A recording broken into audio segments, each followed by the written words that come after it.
नमस्कार दर्शकों आज हम बात करेंगे वर्ष 2025 धनु राशि वालों के लिए कैसा रहने वाला है। 2025 में उल्टी गिनती शुरू हो जाएगी। सभी ग्रहों का राशि परिवर्तन हो जाएगा। ग्रहों के राशि परिवर्तन से विशेष रूप से बदलाव देखने को मिलेगा। कौन से ग्रहों की क्या स्थिति रहेगी, कौन कौन से क्षेत्रों में बदलाव देखने को मिलेगा, क्या लाभ होगा, क्या सावधानी रखना है, क्या उपाय करना है, विस्तार से जानेंगे। तो आइए जानते हैं। उससे पहले यह समझिए कि यह फलादेश चंद्र राशि पर आधारित है। नाम राशि के आधार पर भी जान सकते हैं और लग्न राशि के आधार पर भी जान सकते हैं। तो आइए जानते हैं। ये जो आप कुंडली देख रहे हैं वर्ष 2025 की एक कुंडली है और ग्रहों की जो स्थिति है सौर मंडल में वो इस प्रकार से रहने वाली है। 9 ग्रह होते हैं और 9 ग्रहों में 4 ग्रह सबसे महत्वपूर्ण माने जाते हैं और बड़े ग्रह माने जाते हैं। इन ग्रहों का प्रभाव हमारे जीवन में लंबे समय तक बना रहता है और ज्यादा प्रभाव रहता है। जब भी हम पूरे वर्ष की गणना करते हैं या फिर 2 वर्ष, 3 वर्ष, 5 वर्ष की गणना करते हैं तो इन 4 ग्रहों को ही हम विशेष रूप से देखते हैं। अन्य ग्रहों की देखने की स्थिति जो है वो ठीक नहीं समझी जाती। शनि, राहु, केतु और गुरु, ये जो 4 ग्रह हैं बड़े ग्रह माने जाते हैं और इनका प्रभाव लंबे समय तक बना रहता है क्योंकि लंबे समय के बाद इनका राशि परिवर्तन होता है। शनि 2.5 वर्ष के बाद राशि परिवर्तन करते हैं। 18 महीने के बाद राहु का राशि परिवर्तन होता है। 1 वर्ष के बाद गुरु का राशि परिवर्तन होता है।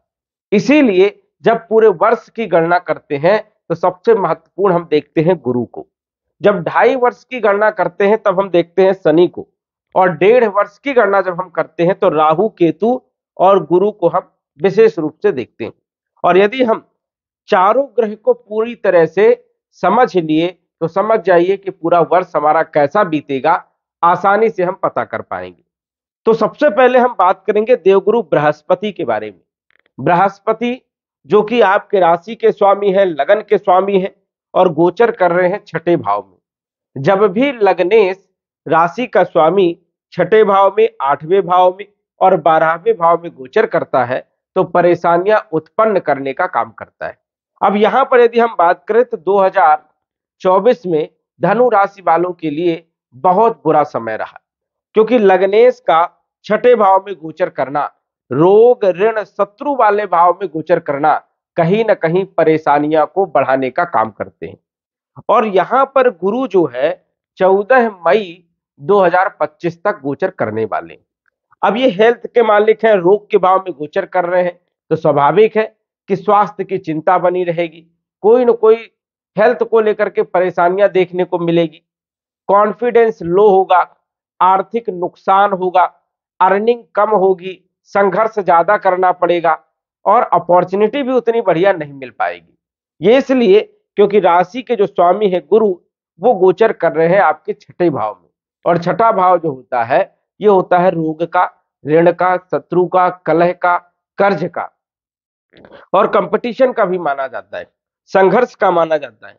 यहां पर गुरु मेहनत करवाते, संघर्ष करवाते हैं और रिजल्ट कम देने का काम करते हैं। तो इसीलिए जो है धनु राशि वालों को थोड़ा मई 2025 तक ज्यादा संघर्ष करना पड़ सकता है। वही गुरु की यदि हम बात करें तो ये सुख भाव के भी मालिक है। सब कुछ होते हुए भी पूर्ण रूप से सुख नहीं मिल पा रहा है। देखा जाए तो कहीं ना कहीं परेशानियां भूमि भवन प्रॉपर्टी को लेकर के भी देखने को मिली। प्रॉपर्टी से जुड़े हुए कार्यों में बहुत ज्यादा डिले हुआ, काम जो है समय पर बन नहीं पाए, माता के स्वास्थ्य को लेकर के भी दिक्कत देखने को मिली। कहीं ना कहीं जो है सुख को छीनने का काम यहाँ पर गुरु करते हैं। तो गुरु की स्थिति यहाँ पर उतनी बेहतर नहीं है, इस चीज का आपको ध्यान रखना है। जनवरी से लेकर के 14 मई 2025 तक की जो स्थिति है वो आपके लिए उतनी बेहतर नहीं है। हालांकि हम देखते हैं कि अन्य कोई ग्रह आपको सपोर्ट कर रहा है या नहीं कर रहा है। यदि हम बात करें तो गुरु 14 मई 2025 को आ जाएंगे आपके सप्तम भाव में। अब सप्तम भाव में गुरु का गोचर सबसे बढ़िया माना जाता है क्योंकि ये कारक भाव है और गुरु यहाँ पर अच्छे परिणाम देने का काम करते हैं। स्वास्थ्य आपका बढ़िया रहेगा 14 मई के बाद, कॉन्फिडेंस आपका बहुत अच्छा रहेगा, अपॉर्चुनिटी आपको मिलेगी, कंपटीशन में आपको सफलता मिलेगी, भूमि, भवन, प्रॉपर्टी, मकान, वाहन से संबंधित कार्यों में लाभ होगा। और यदि आप bank, finance, insurance, marketing, sales, trading market, stock market, share market, consultancy, इन क्षेत्रों से जुड़े हुए काम कर रहे हैं, या फिर टीचर, वक्ता, प्रवक्ता, या खाने पीने से जुड़े हुए काम, किराना स्टोर, जनरल स्टोर, कपड़े का व्यापार, केमिकल से जुड़े हुए काम, इन सभी क्षेत्रों पर गुरु का एक अच्छा प्रभाव देखने को मिलेगा 14 मई 2025 के बाद। और सप्तम भाव होता है व्यापार का। व्यापार की स्थिति आपकी बहुत अच्छी रहेगी, व्यापारिक काम आपके बहुत अच्छे रहेंगे, दैनिक आय में वृद्धि होगी। सप्तम भाव पार्टनरशिप का भी होता है, पार्टनरशिप आपकी बहुत अच्छी रहेगी।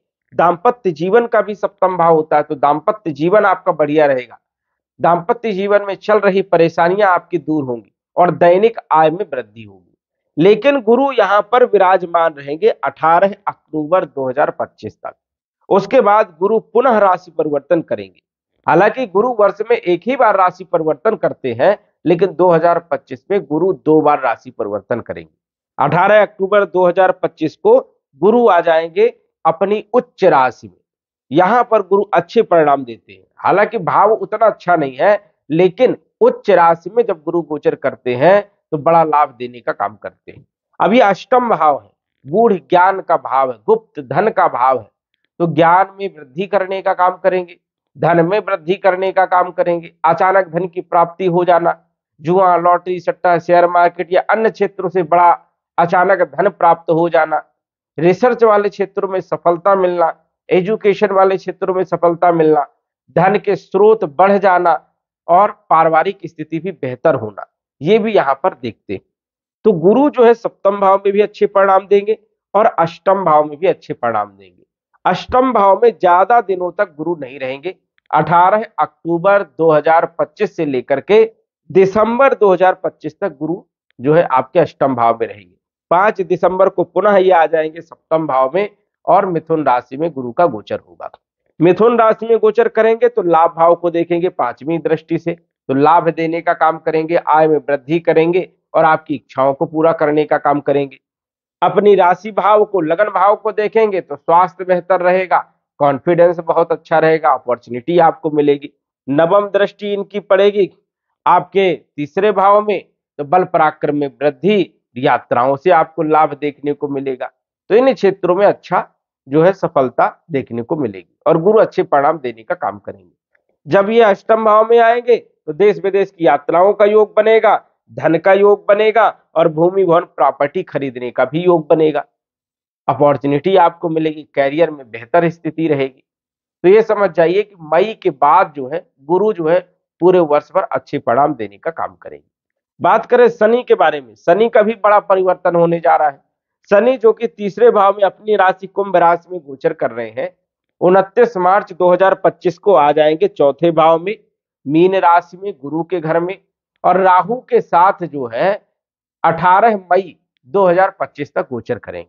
तो शनि का जो राशि परिवर्तन होगा 18 मई 2025 तक स्थिति बढ़िया नहीं है, क्योंकि यहां पर जो है राहु के साथ शनि की स्थिति बहुत ज्यादा खराब मानी जाती है। और दूसरी बात, शनि की ढैया भी आपके ऊपर प्रारंभ हो जाएगी, इसलिए शनि से आपको राहत नहीं मिलेगी। शनि आपको परेशान करने का काम करेंगे, संघर्ष करवाने का काम करेंगे, रुकावटें भी पैदा करवाने का काम करेंगे और सुखों को छीनने का भी काम यहां पर करते हैं। अब चौथे भाव में शनि उतने अच्छे नहीं माने जाते, क्योंकि शनि की ढैया आपके ऊपर लगेगी और ढैया में धन हानि होती है, मानसिक टेंशन बहुत ज्यादा होता है और कहीं ना कहीं काम काज करने में मन भी कम लगता है। तो ये 18 मई तक स्थिति आपकी रहने वाली है। 18 मई के बाद जैसे ही राहु जो है कुंभ राशि में आ जाएंगे तब स्थिति आपकी बदल जाएगी। 18 मई के बाद शनि का भी कुछ सपोर्ट आपको मिलेगा, हालांकि ढैया समाप्त नहीं होगी, लेकिन शनि का आपको कुछ पॉजिटिव रिजल्ट देखने को मिलेगा। लेकिन कैरियर पर थोड़ा सा आपको फोकस करना पड़ेगा, क्योंकि पूर्ण दृष्टि रहेगी शनि की, इसलिए विशेष तौर पर ध्यान रखना है। अब चौथे भाव में शनि गोचर करेंगे तो कुछ शत्रु भी आपके पड़ सकते हैं, यहाँ पर ध्यान रखना है। और जहां पर आप काम कर रहे हैं वहां पर स्टेबिलिटी नहीं रहेगी, मन नहीं लगेगा काम करने का, तो यहाँ पर आपको फोकस करके चलना है।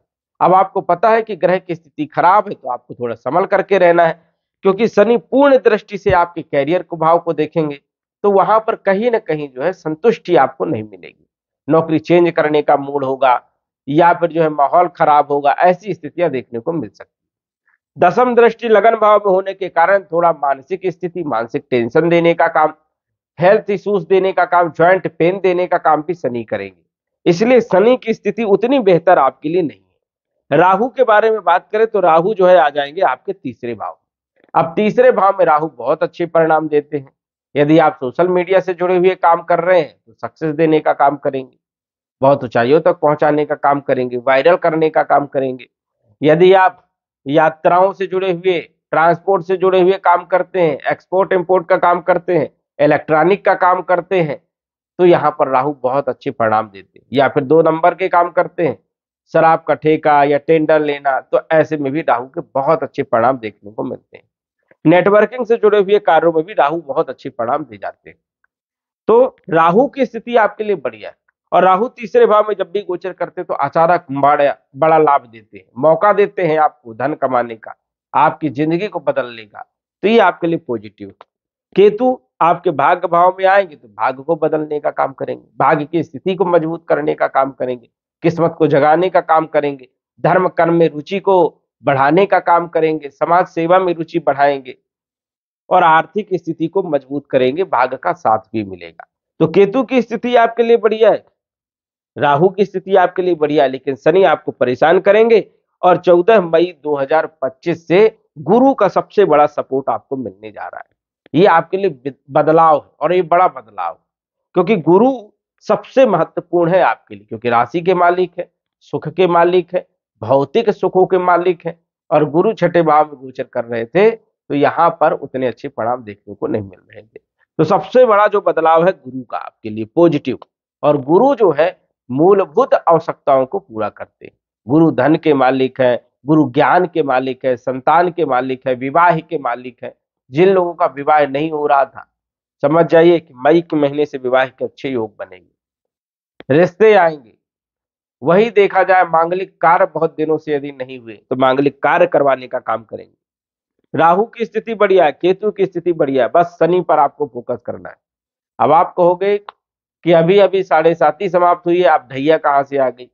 अब जब भी शनि राशि से चौथे भाव में चलते हैं या राशि से 8वें भाव में चलते हैं तो शनि की ढैया लगती है। और ढैया भी कहीं ना कहीं संघर्ष वाली होती है, मेहनत वाली होती है, परेशानियों वाली होती है। उपाय क्या करना है, शनि का उपाय करना है। ओम सम शनिश्चराय नमः इस मंत्र का जप करना है। दशरथ कृत शनि स्तोत्र का आपको कंटिन्यू पाठ करना चाहिए। पीपल के पौधे ज्यादा से ज्यादा आपको लगाने चाहिए और सेवा करनी चाहिए। जितना पीपल का पौधा बढ़ेगा उतनी आपकी ग्रोथ होगी, इसलिए ये उपाय करना आपके लिए जरूरी है, जिससे शनि के भी आपको अच्छे परिणाम देखने को मिले। अब 3 ग्रह आपको पूर्ण रूप से सपोर्ट कर रहे हैं, जो कि बड़े ग्रह हैं। सिर्फ शनि कहीं ना कहीं आपके कार्यों में बाधा उत्पन्न करेंगे और डिले करवाने का काम करेंगे, लेकिन कार्य आपके सब बनेंगे। एक अच्छी सिचुएशन रहेगी, एक अच्छी स्थिति रहेगी, कैरियर में भी आपको अपॉर्चुनिटी मिलेगी, स्वास्थ्य में भी बेहतर स्थिति रहेगी, भाग्य का साथ भी मिलेगा और वैवाहिक सुख, व्यापारिक स्थिति भी आपकी बढ़िया रहने वाली है। तो दर्शकों, आज बस इतना ही। धन्यवाद। यदि आप अपनी कुंडली का विश्लेषण घर बैठे करवाना चाहते हैं तो दिए गए व्हाट्सएप नंबर से संपर्क करें। साधारण फीस जमा करके आप अपनी कुंडली का विश्लेषण फोन के माध्यम से घर बैठे ही करवा सकते हैं और जान सकते हैं अपने भूत, भविष्य और वर्तमान के बारे में। धन्यवाद। WhatsApp number 9479893911।